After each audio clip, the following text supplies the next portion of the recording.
राहुल गांधी की ये चिट्ठी और बैकफुट पर आ गए मोदी जी। आखिरकार माजरा क्या है? मोदी जी ने बहस के बाद सरकार ने फैसला ही रोक दिया। ये अखबारों की सुर्खियां देखिए, सीबीआई डायरेक्टर की नियुक्ति ही रोक दी गई। राहुल गांधी ने मोदी को लेकर आखिरकार ऐसा क्या कह दिया कि पेच फंस गया। नमस्कार, मैं हूं आपके साथ तिलक चावला। आज बात करेंगे इसी गंभीर मुद्दे की। यानी देश इंतजार कर रहा था कि आखिरकार नए सीबीआई डायरेक्टर कौन होंगे, किसे चुन लिया गया।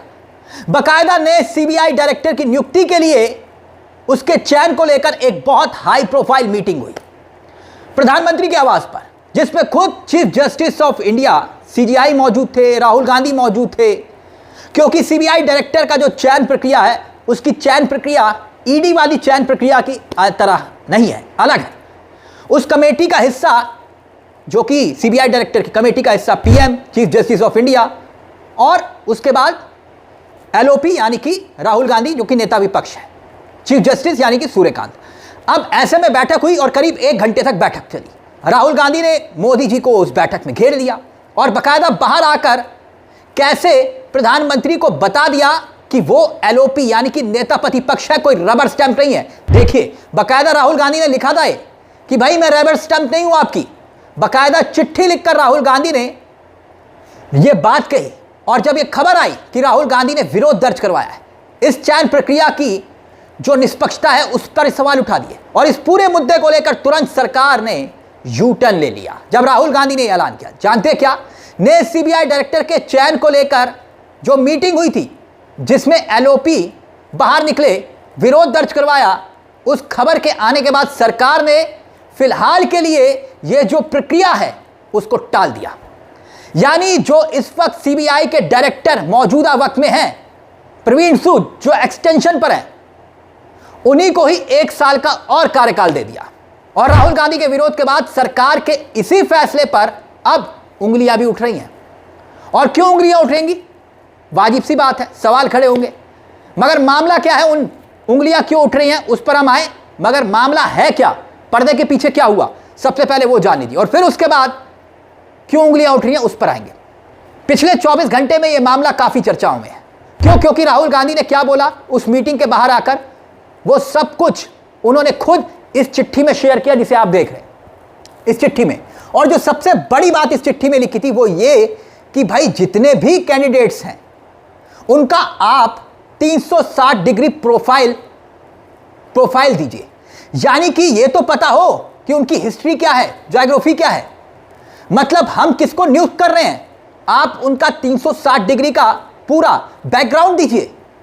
लेकिन राहुल गांधी कह रहे हैं कि मुझे नहीं दिया गया। जब मीटिंग में हम बैठे तो कहा गया लगभग 70 कैंडिडेट्स के आसपास की लिस्ट है और उनमें से किसी एक को चुन लेते हैं।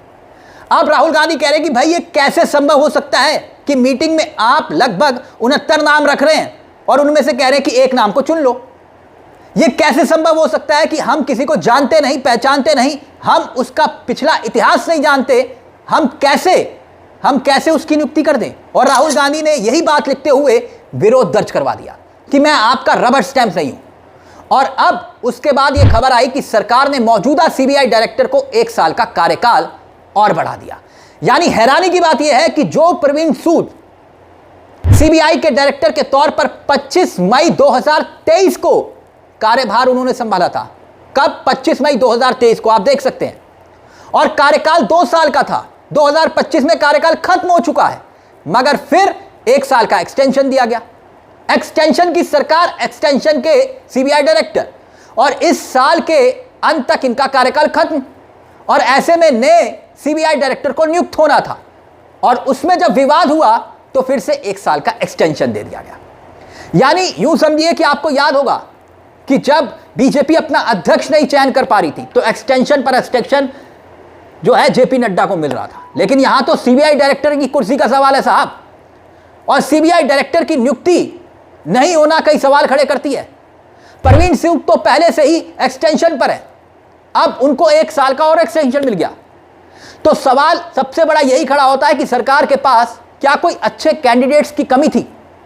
और दूसरी बड़ी बात यह है कि मोदी सरकार, इस फैसले से यह साबित होता है कि राहुल गांधी ने जो डिमांड की थी कि भाई आपने जो कैंडिडेट्स शॉर्टलिस्ट किए हैं जो फाइनल किए हैं, कम से कम उनका प्रोफाइल आप मुझे दे दो, मैं पढ़ लूं और उसके बाद फैसला कर लेते हैं।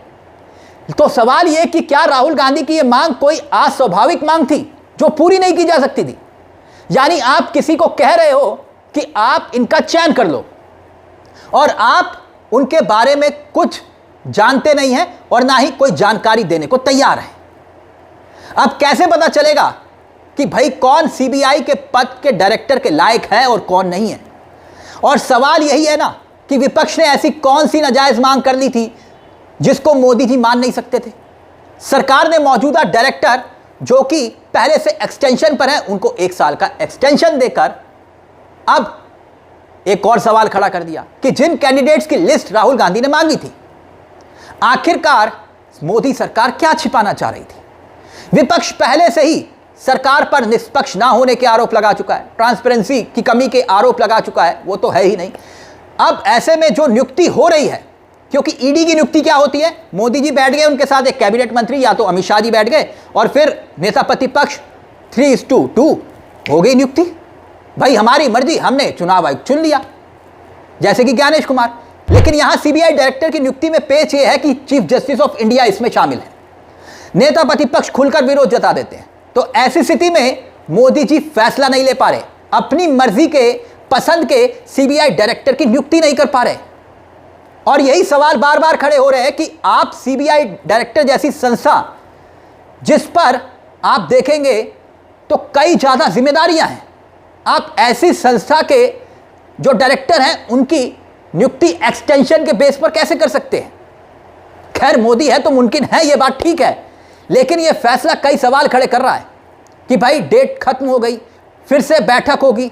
अब सोचिए कि आपने कहा कि एक्सटेंशन दे दो, अब एक्सटेंशन के बाद भी तो फिर से बैठक होगी 1 साल के बाद, तब भी यही प्रधानमंत्री होंगे, तब भी यही नेता प्रतिपक्ष होंगे और तब भी चीफ जस्टिस ऑफ इंडिया ही होंगे।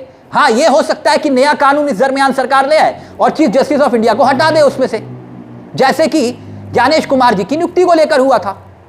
अब ऐसे में मोदी सरकार का बैकफुट पर आना कहीं ना कहीं सवाल खड़े कर रहा है कि क्या राहुल गांधी की यह जीत हुई है? राहुल गांधी ने तो देखिए नए सीबीआई डायरेक्टर की नियुक्ति रुकवा दी। अब लोग तो यही कहेंगे ना, लेकिन हकीकत यह है कि नुकसान किसका है इसमें? क्योंकि सीबीआई एक ऐसी संस्था है जिसका डायरेक्टर स्थायी रूप से होना बहुत जरूरी है। वैसे भी इस अमृतकाल में अलग अलग एजेंसियों पर कई तरह के आरोप लगते आए हैं, ईडी हो, सीबीआई हो, चुनाव आयोग हो, सरकार बिल्कुल भी अपनी मनमर्जी से इन सब चीजों को चलाती है, इस तरह के आरोप लगते हैं। और चुनाव आयोग के chief election commissioner mister Gyanesh Kumar Gupta ji की नियुक्ति को लेकर तो पहले भी कई बार सवाल खड़े हुए और उनकी निष्पक्षता को लेकर पूरे देश को कोई संदेह नहीं है। कितने निष्पक्ष हैं ज्ञानेश कुमार गुप्ता जी, और बंगाल चुनाव में उनकी निष्पक्षता तो इतिहास रच गई। लेकिन सवाल यह है कि आखिरकार सीबीआई डायरेक्टर की नियुक्ति को लेकर भी मोदी सरकार मजबूत कदम नहीं उठा पा रही। इतने महत्वपूर्ण पद को लेकर भी जरा सोच कर देखिए। और राहुल गांधी ने एक चिट्ठी लिखी, आप बैकफुट पर आ गए। यानी जिस मुद्दे को लेकर रास्ता निकालना चाहिए था, मोदी जी ने कहा कि समस्या का समाधान करने की बजाय यह है कि समस्या से भाग जाओ। इस पूरे मुद्दे को लेकर आपकी क्या राय है? अपनी राय हमें कमेंट बॉक्स में जरूर दीजिएगा। मुझे तिलक चावला को दीजिए इजाजत। एक छोटी सी दरख्वास्त, चैनल को सब्सक्राइब करना मत भूलिएगा। मंच आप ही का है जहां कलम गुलाम नहीं। नमस्कार, जय हिंद, जय भारत।